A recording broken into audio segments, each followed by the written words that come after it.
Hello दोस्तों, नमस्कार दोस्तों। रीट भर्ती को लेकर आज राजस्थान पत्रिका में एक अपडेट आई है। दोस्तों आप यहां पे सबसे पहले देख सकते हैं, अपन यहां डिस्कस भी करेंगे कि सरकार की उलझन तोड़ रही 10 लाख बेरोजगारों की शिक्षक बनने की आस। यानी जो आपकी अभी जो रीट भर्ती प्रक्रिया है जिसका आयोजन राज्य सरकार करवाने वाली है, तो उसको लेकर कुछ ऐसे इश्यू बने हुए हैं, है ना। तो सबसे बड़ी इश्यू है, क्योंकि देखो अभी क्या है, राज्य सरकार है इस भर्ती को लेकर क्या कोई तैयारी कर रही है या नहीं कर रही है, क्योंकि 3 ऐसे बिंदु बने हुए हैं जो इस भर्ती प्रक्रिया में डिले यानी रुकावट पैदा कर सकते हैं। सबसे बड़ा जो एक इश्यू है कि जो लेवल प्रथम में महिलाओं को 50% आरक्षण का जो मामला है अभी वो क्लियर नहीं हुआ है। दूसरा जो सबसे बड़ा है कि 1 या 2 परीक्षा, क्योंकि भाई देखो राजस्थान में सरकार चेंज होती है तो कोई एक परीक्षा करवा देता है, कोई 2 एग्जाम करवा देते हैं। और दूसरा इश्यू बना हुआ है कि कौन सी एजेंसी करवाएगी अब इस परीक्षा को, ठीक है ना। अपन इस वीडियो में सारी डिस्कस जानने का प्रयास करेंगे। यानी कहने का मतलब ये है कि जो लगभग 10 लाख से अधिक, मेरा ये मानना है कि जो लगभग 12 या 13 लाख ऐसे बेरोजगार युवा साथी हैं वो इसकी तैयारी कर रहे हैं। तो ये वो कन्फ्यूजन में है कि भाई इसकी तैयारी करें तो किस प्रकार करें, कैसे करें, क्या इसका सिलेबस रहेगा, क्योंकि सरकारें आती हैं और जाती हैं, वो कहीं ना कहीं बेरोजगारों को इस प्रकार की एडजस्टमेंट्स की स्थिति में डाल देती है। देखो भाई, सबसे पहले मैं आपको इस वीडियो में क्लियर करना चाहूँगा, यदि आप इसकी तैयारी कर रहे हैं तो आपको इससे डीमोटिवेट होने की आवश्यकता है नहीं, ठीक है ना।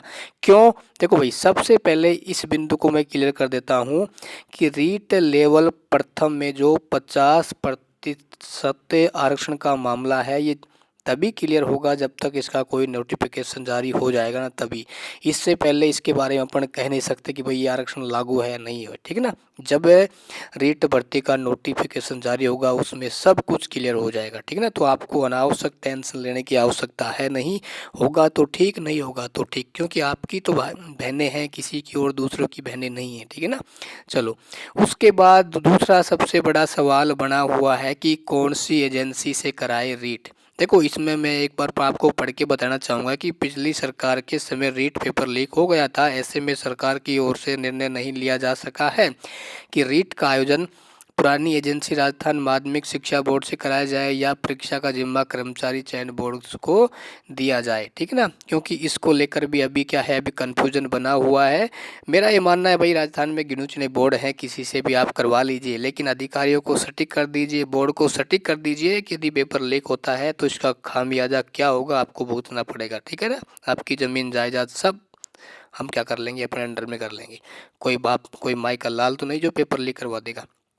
दूसरा सवाल है कि 1 या 2 परीक्षा, क्योंकि इसको पहले भी बोर्ड क्लियर कर चुका है कि जो पैटर्न है वो पुराना पैटर्न ही रहेगा, तो इसमें टेंशन लेने की आवश्यकता नहीं है। इसको पढ़ लेते हैं। रेट को लेकर सरकार की दूसरी उलझन ये है कि वह पिछली सरकार की ओर से द्वितीय श्रेणी शिक्षक भर्ती के लिए 2 परीक्षाएं कराएं या फिर रेट के अंकों के आधार पर ही नौकरी दें। क्योंकि मेरा ये मानना सबसे बेस्ट है आप एक ही परीक्षा करवाएं रेट के आधार पर, उसके आधार पर बच्चों को नौकरी दें। क्योंकि आप 2-2 परीक्षा करवाते हैं तो कहीं ना कहीं उसमें समय है अनावश्यक रूप से 5-6 महीने खराब हो जाते हैं।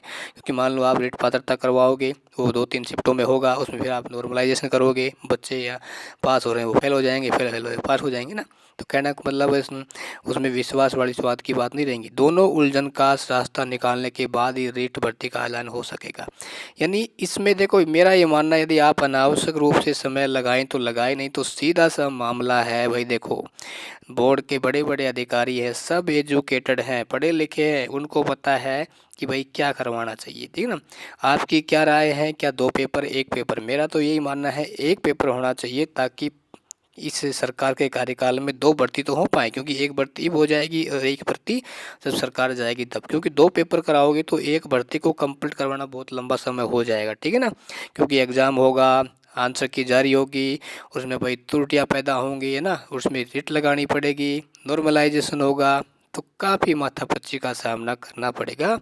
तो दोस्तों इतना ही है, आप मेहनत करते रहें, वो दौर ज़रूर आपके सामने भी आएगा जब इसका नोटिफिकेशन जारी भी होगा, ठीक है ना। आपको डीमोटिवेट होने की आवश्यकता नहीं है, आपको एक ही पद की आवश्यकता है। यदि आप इन प्रकार की न्यूज़ों में फंसे रहोगे, है ना, इनको देखकर आप डीमोटिवेट होंगे, तो हो सकता है आप अपनी सीट से वंचित हो सकते हैं ना। तो मेहनत करिए, भर्ती जल्दी ही आएगी। ये न्यूज़ आती रहती हैं, जाती रहती हैं।